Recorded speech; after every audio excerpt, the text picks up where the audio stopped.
Hello, my YouTube family. My name is Tal, and welcome back to the Affordable Housing Waiting Room.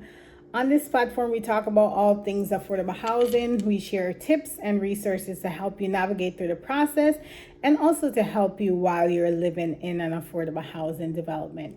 So today's video was inspired by a comment that someone left saying, I lost my job. Can my landlord evict me? Comment below and let me know what you guys think the answer is. So I want you to listen very, very carefully. I don't want anyone to misinterpret what I'm saying, or I don't want anyone to miss the point of what I'm saying. Okay, so the short answer to the question, can my landlord evict me for losing my job, is no. Your landlord should not evict you for losing your job. Losing your job is not a good cause for eviction, right? So that's point number one. And also think about it. Someone losing their job, that really doesn't mean that they can't pay their rent, right? Because maybe you have savings, maybe you have another job lined up or something to that effect, just for further context. So the answer again is no. A landlord should not evict you for losing your job. That's point number one. If you lost your job, if you're living in a Section 8 property or Section 8 development, you need to contact your management office to do an interim recertification, or you could go on a portal or whatever platform you use to do an interim recertification to get your rent adjusted based on your income if you're in a Section 8 property, right? If you're in a tax credit property, only tax credit, not a blended program, solely tax credit, right? If you're in a tax credit program and you lost your job, your rent will remain the same. There's no decrease in of rent when you're in a tax credit program and your income change. That your income decrease, let me clarify, your income decrease, right? So your rent is not going to adjust if you lost your job in a solely tax credit building. So if you reside in a tax credit building and you lost your job and you're unable to pay your rent, you should contact your management office. And sometimes some properties have a legal department that residents have direct contact to. Sometimes it has to be funneled through management. Whichever it is, you need to speak to your management office and let them know your financial circumstances change. So, you're asking to work out a payment agreement, or you're notifying them that your rent payments may be a little late due to your change in financial circumstance, right? So that's what you need to do. And even, you just have to notify management. Let them know, right? So you go to the management office, you have this conversation with them. And after that, you also send them an email. Thank you for taking the time to meet with me. As discussed, my financial circumstances has changed. So as such, I like to work out this payment agreement. Whatever your conversation was, you want to just summarize your conversation and you want to demonstrate that you notified your management office and outline what the plan of action, whether that mean you're trying to work out a payment agreement or you're just telling them that your rent is going to be late. If you normally pay on the 1st every month and now you're going to pay on the 5th or the 6th, just that level of communication. You want to have that in writing, right? So that's the bottom line. So when some landlords, they will work with you, right? Especially if you are someone that's been paying on time, they will work with you with the payment agreement. Or even if you weren't paying on time, sometimes a landlord, for the fact that you made the effort to notify them and you're trying to work out an agreement, some landlord will work with you. I'm not saying all landlords are going to do that, so don't misinterpret. I'm not aware of any laws that stating that they must work with you, right? But some landlords will. So this is just like a good effort type of, on good faith. They'll work with you. Life happens, right? On good faith, some will work with you. So you work on that payment agreement with your landlord. And what you do is you make your best effort to make some form of payment, right? Even if it's $50, $70, make your best effort to make some level of payment. If you did have a specific arrangement with the landlord, say you made a payment arrangement, say you're going to do the 15th and the 21st, if for some reason you don't get to meet that agreement that you made with them, you reach out to them again, right? You keep that open line of communication. Don't just not follow through on your conversation and don't say anything, right? So that's my recommendation. This is just my recommendation. It's up to you. You know your personal circumstance and your management. This is just my recommendation based on my experience. So that's what I recommend that you do.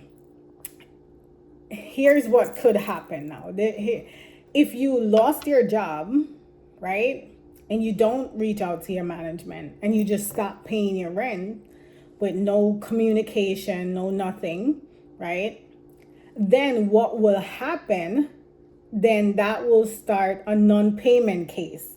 And a non-payment case being started against you can lead to, or may lead to, eviction, right? You don't want to go down that avenue. But in the unlikely event, it leads to a non-payment case. And also, just to also be clear, and this again, I don't want anyone to, every landlord is different. There can be a circumstance where your landlord decided to work with you, but your balance is to a certain limit where they just have to start the legal case still, right? Some landlords may just still have to start that non-payment case, and some can make a managerial decision to not start a non-payment case right now and give you a little grace. Say, Miss So-and-so or Mrs. So-and-so always paid on time. They could make an internal decision to delay starting a case against you, especially if they see that you're making your best effort to make your payments, right? But let's say in the unlikely event it gets to a non-payment case. Starting a non-payment case doesn't mean that you're going to get evicted tomorrow, right? There's still a process, right? But it's a process that you want to try to avoid, because that process may require you going to court. And then what typically happens, and this may vary by state, so check with your state guidelines. What typically happens when a non-payment case is started, then the court, they have a stipulation for a payment agreement. So now it's just like formalized. So you kind of get, in most cases, at least in New York, you get another opportunity to, again, work out a payment agreement. So, all right, this is to the court. They work out a payment agreement. This is how that email that I told you to send earlier will come in handy, because you're going to have an attorney to represent you. That email is a good way to show that, look, though I lost my job, I really did make an effort to communicate with the landlord. I'm trying here. And typically in some courts, when the judge see that you're genuinely trying, they could be a little more lenient with you, right? Give you a little more flexibility. So that's why it's always so important to communicate. So again, now you're in a non-payment case. There's a stipulation through the court. Say you have to pay X on the first, X on the this, X on the that. Obviously, they'll try to work with both parties within reasons. If you adhere to that, hopefully there's a resolution. You get to satisfy the balance and the case closes, right? In the unlikely event that you default on the stipulation that's through the court, that's where it could get a little tricky, right? Especially if there's no order to show cause, and you could look up what an order to show cause is. Then it could get a little tricky, and then that again could lead for now the landlord to specifically now request for eviction proceeding. So that's how you could get evicted. So it's not just you losing your job. It's you losing your job, not just stop paying, not communicating with the landlord, gets to court, you default through the court, then that could lead to eviction. I hope that helped. I hope I didn't sound like I went on and on, right? But that's what I want you to know. But my point in this, try to avoid all of that. It's time, effort, overwhelming. Try to avoid all of that. Some states, or I don't know if it's all, there's programs like HRA that you could try to get a one-shot deal to satisfy the balance of what you owe. There's other resources I'm sure that's available to help you. So I suggest that you also look into other resources that could possibly help you satisfy the balance while you figure out your financial circumstance. So I hope that helped. I hope you understood where I was going with this. I try to break it down so you could see, because people someone will say, oh, I lost my job and I got evicted. But oftentimes there's way more in between it.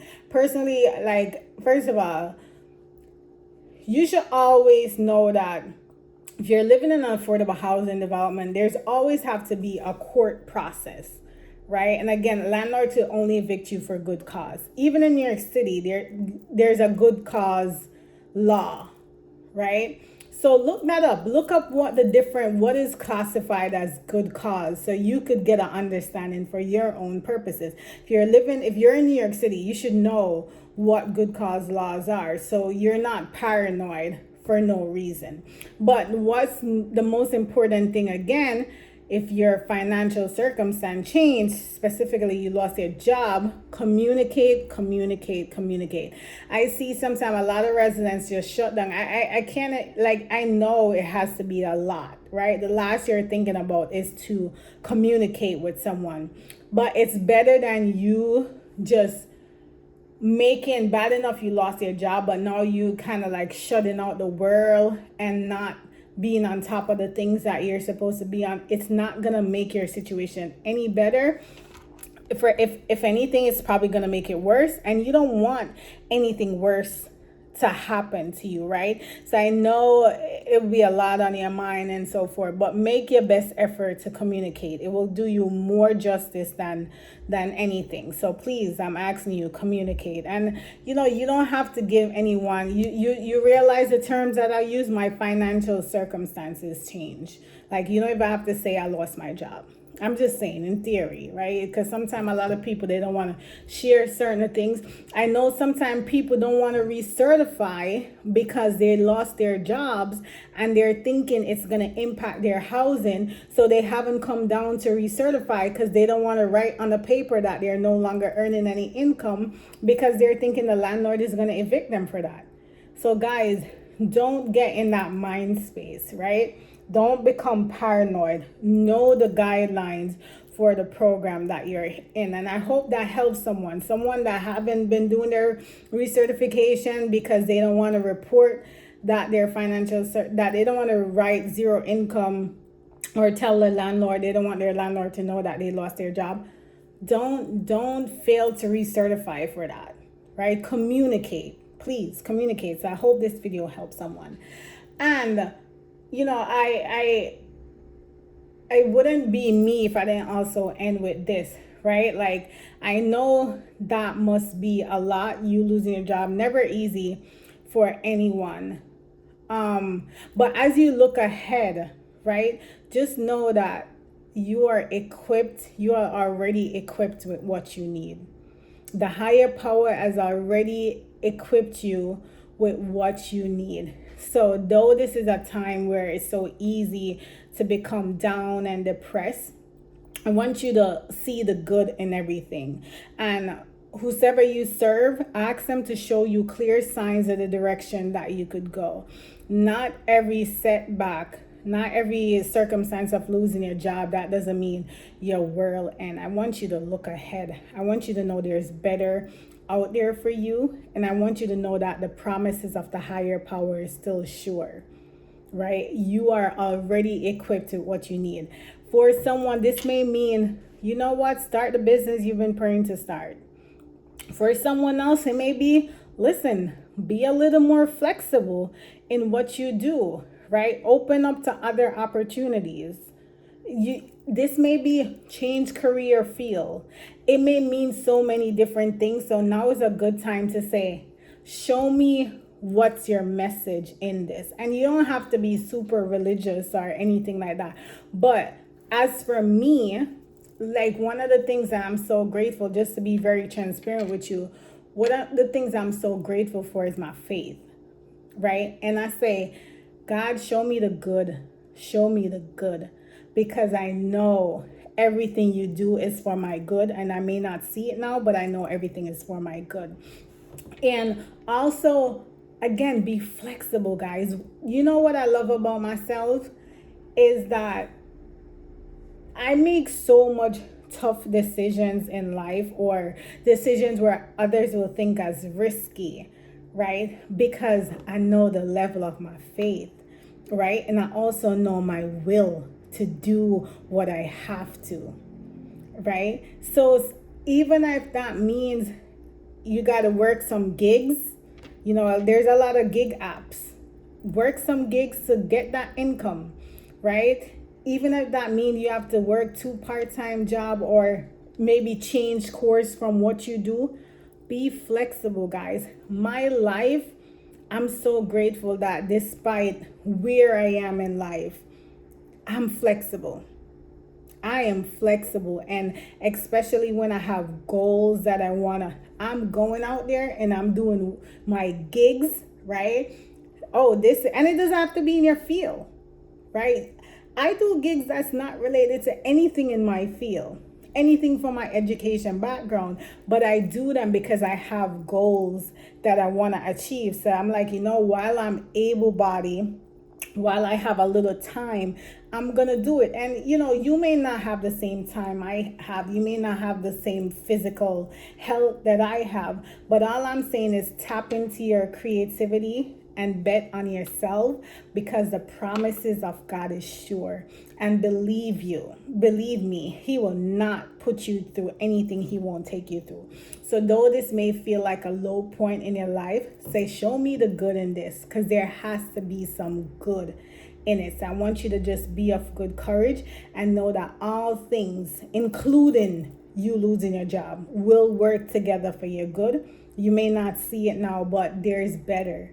And I want you to look for the better, because he would not put you through this if it wasn't better. Or whosoever you serve, whether she or it, you wouldn't go through this if there wasn't better for you. So bet on yourself, be flexible, and the last thing too, forget about society and what people think and what people would say and what type of job they should expect you to do.